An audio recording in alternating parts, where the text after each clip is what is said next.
नमस्कार दोस्तों, बहुत बहुत स्वागत है आप सभी का आपके अपने इस YouTube चैनल विदित एरिया में। दोस्तों मैं हूं एडवोकेट मंजीत त्रिपाठी। दोस्तों आज के इस वीडियो में हम लोग बात करेंगे एनपीए की।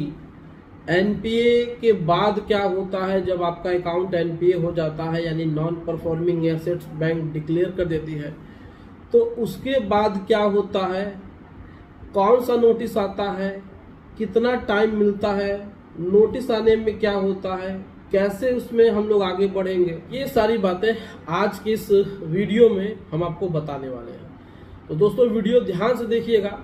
वैसे तो मैंने बहुत बार अपने वीडियो में, जब भी मैंने वीडियो की शुरुआत की है, तो इन सारी बातों को डिटेल से बताया है, लेकिन हमारे एक व्यूअर हैं, उनका एक प्रश्न था, तो हमने सोचा है कि इस प्रश्न के माध्यम से ही सबको एक बार फिर से इस प्रोसेस के बारे में बता दिया जाता है। दोस्तों हम आपको बता रहे हैं कि अब जो सिचुएशन है वो पहले से काफी चेंज हो गई है। पहले क्या होता था कि बैंक रिकवरी नहीं कर पाता था, लेकिन आज के समय में बैंक बहुत जल्दी रिकवरी कर रहे हैं और रिकवरी का प्रोसेस भी उनके पास बहुत सारे ऑप्शंस आ गए हैं। पहले बैंक के पास लिमिटेड ऑप्शन थे, पहले बैंक रिकवरी नहीं कर सकते थे, क्योंकि बैंकों को लगता था कि हम एक व्यक्ति के पीछे पड़ेंगे तो हमारा बहुत सारा काम रुक जाएगा। लेकिन आज के समय में बैंक अनसिक्योर्ड लोन में भी बहुत ही तेजी से रिकवरी कर रहे हैं, तो इस बात को भी आप ध्यान रखिएगा। तो चलिए हम लोग बात करते हैं कि एनपीए।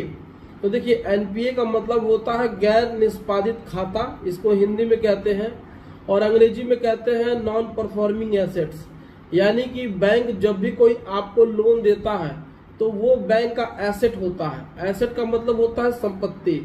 संपत्ति का मतलब कैसे हुआ कि बैंक ने आपको कर्ज दिया तो उस कर्ज के बदले उसको ब्याज मिलता है, तो वो एक तरह से उसका इन्वेस्टमेंट है, तो वो उसका एक एसेट है। तो एसेट जिस तरीके से आपकी संपत्ति होती है, आपने संपत्ति बनाई, उस संपत्ति पे आपको रेंट मिल रहा है, उस संपत्ति पे आपको ब्याज मिल रहा है किसी भी तरीके से, तो बैंक की भी वो संपत्ति होती है। तो जो जो खाते बैंक ने खोले हैं आपके लिए वो सब उनका एसेट होता है, इसीलिए इसको एसेट बोलते हैं। अब इसमें जब आप अपने लोन का पैसा रिटर्न नहीं डालते हैं ईएमआई के रूप में, तो वो नॉन परफॉर्मिंग हो जाता है, यानी कि उसमें परफॉर्मेंस नहीं हो रही है, ट्रांजैक्शन नहीं हो रहे हैं, ईएमआई जमा नहीं हो रही है। तो उसी को जब वो 3 महीने तक आप ईएमआई नहीं जमा करते हैं तो उसी को कहते हैं कि नॉन परफॉर्मिंग एसेट्स की डेड अकाउंट हो जाते हैं, जो कि एनपीए हो जाते हैं। तो बैंक उसी को एनपीए घोषित करता है, कहता है कि ये अब एसेट में पैसे नहीं आ रहे हैं, तो इसीलिए नॉन परफॉर्मिंग एसेट इसको बोला जाता है और इसको अलग कैटेगरी से डील किया जाता है। क्योंकि जो रेगुलर है खाते उनसे तो कोई लेना देना है नहीं, बैंक उस पर टाइम इन्वेस्टमेंट नहीं करेगा। लेकिन जिन खातों में पैसे आने बंद हो गए हैं, फिर बैंक उनको कैटेगराइज करता है, बैंक उनको सिस्टमाइज करता है, और फिर उसकी रिकवरी के लिए फिर बैंक अपना प्लान बनाता है और फिर उसके हिसाब से वो काम करता है। तो इसमें 3 महीने की मियाद होती है, समय होता है कि उसमें 3 महीने तक अगर लगातार अकाउंट में पैसे नहीं आते हैं तो वो अकाउंट एनपीए हो जाता है, ये आपको पता है। अब एनपीए होने के 1 दिन के बाद या 1 हफ्ते के अंदर आपको नोटिस बैंक द्वारा भेजा जाएगा, ये डिसीजन होता है बैंक का। तो बैंक जब भी नोटिस आपको भेजता है तो सबसे पहला जो नोटिस होता है वो आपका होता है एडवोकेट की नोटिस होती है। उस नोटिस में फिर बैंक आपको वार्निंग देता है कि 7 दिन से लेकर के अगले 15 दिन के अंदर में अगर आपने अपना ओवरड्यू पेमेंट नहीं किया तो बैंक के पॉलिसी के हिसाब से, यानी लोन की जो कैटेगरी है अनसिक्योर्ड लोन है, तो उसमें फिर अगर चेक दिया है तो चेक बाउंस का केस, ईसीएस मैंडेट है, ईसीएस बाउंस हुआ है तो ईसीएस बाउंस का केस, या फिर आर्बिट्रेशन का केस। तो ये बैंक डिसाइड करेगा कि 1 दिन के बाद भेजना है एनपीए के कि 1 हफ्ते के बाद भेजना है। तो पहला जो नोटिस होता है वो एडवोकेट का होता है, क्योंकि लीगल तरीके से किसी भी व्यक्ति के ऊपर कोई भी मुकदमा पंजीकृत करने से पहले 1 महीने का नोटिस देना जरूरी है। तो इसीलिए बैंक अपने एडवोकेट के माध्यम से आपको एक लीगल नोटिस भिजवाती है।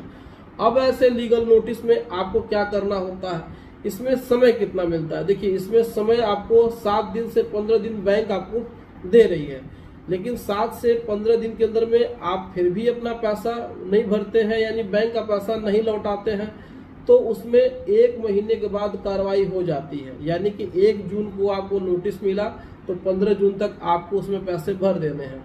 15 जून तक पैसे नहीं भरते हैं आप, तो फिर आपको 1 जुलाई के बाद से बैंक कभी भी इन 3 या 4 मुकदमों के अंतर्गत, जैसे मैंने आपको बताया, पहला या तो चेक दिया है तो चेक बाउंस का, अगर ईसीएस मैंडेट है तो ईसीएस का, या फिर आपके ऊपर आर्बिट्रेशन का, या फिर वो 406, 420, इन 4 चीजों में वो केस फाइल करते हैं।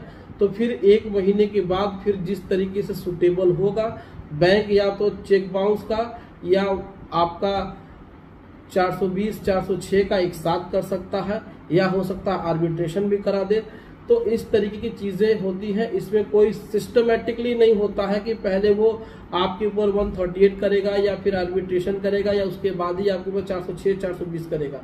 आजकल हम ये देखते हैं कि बैंक 138 का केस भी कर रहे हैं या फिर 25 का भी केस कर रहे हैं पेमेंट एंड सेटलमेंट एक्ट में ईसीएस बाउंस का, और उसके साथ साथ 406, 420 का भी केस कर दे रहे हैं, और तो और उसमें आर्बिट्रेशन भी कर दे रहे हैं। तो बैंक चारों तरफ से आपको परेशान करने लग रहा है। और साथ ही साथ सबसे इम्पोर्टेंट चीज है कि वो आपको फिर रिकवरी कॉल्स भिजवाते हैं, रिकवरी एजेंट्स आपके दरवाजे में भेजते हैं।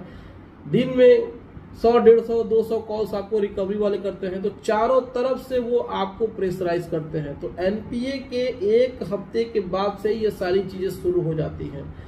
अब इसमें आपको क्या करना है, देखिए हम आपको पहले ही बता दिए हैं कि आपको अगर इसमें सेटलमेंट करना है तो इसमें जैसे ही आपको लीगल नोटिस आए आप तुरंत बैंक के कांटेक्ट में आ जाइए। बैंक के हेड ऑफिस में जा करके अगर जा सकते हैं तो वहां फिजिकल अपीयर होकर के अपनी समस्या को बताइए। आप अपनी समस्या को जब तक नहीं बताएंगे बैंक आपकी समस्या को समझने वाला नहीं है। लेकिन हालांकि आसानी से आपका सेटलमेंट एक बार में नहीं होगा, 4 बार आपको जा करके अपनी समस्या बतानी पड़ेगी। एक आपको रिटन में अपना एप्लीकेशन देना पड़ेगा, समझाना पड़ेगा। दूसरा, इसमें आपको बैंक के हेड ऑफिस को मेल भी करना होगा, और लोकल मैनेजर से आप बातचीत कर सकते हैं तो ठीक है, अन्यथा उनसे बात करने की जरूरत नहीं है। तब तक जा करके आपका सेटलमेंट प्रोसेस शुरू होगा, और उसके 1 से 2 महीने के बाद बैंक कंसीडर करके आपको सेटलमेंट ऑफर कर सकती है। तो ये तमाम प्रोसीजर होता है एनपीए के बाद, और आपको बड़ी सावधानी से आपको अपने जो भी रिप्लाई देने हैं उनमें अपनी बात को रखना है।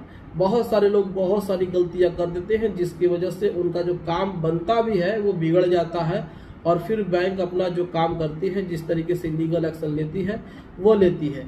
दोस्तों, मैं आपको एक और बात बताना चाहता हूं। बहुत सारे लोग इस तरीके से भ्रम फैला रहे हैं, या फिर बहुत सारे लोग इस तरीके से कमेंट भी करते हैं कि कुछ नहीं होता है। तो देखिए, मैं आपको बता दूं कि लाखों करोड़ों कस्टमर्स होते हैं बैंकों के।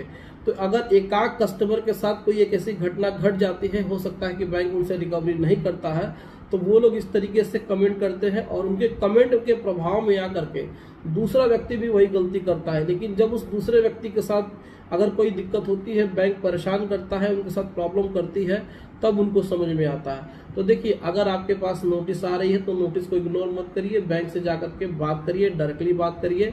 इसमें आपको किसी भी तरीके से किसी भी बाहर की एजेंसी से सहायता लेने की जरूरत नहीं है, और आप जाकर के अपनी प्रॉब्लम बताइए, और जब आप अपनी प्रॉब्लम बता देंगे तो आपका सेटलमेंट भी हो जाएगा।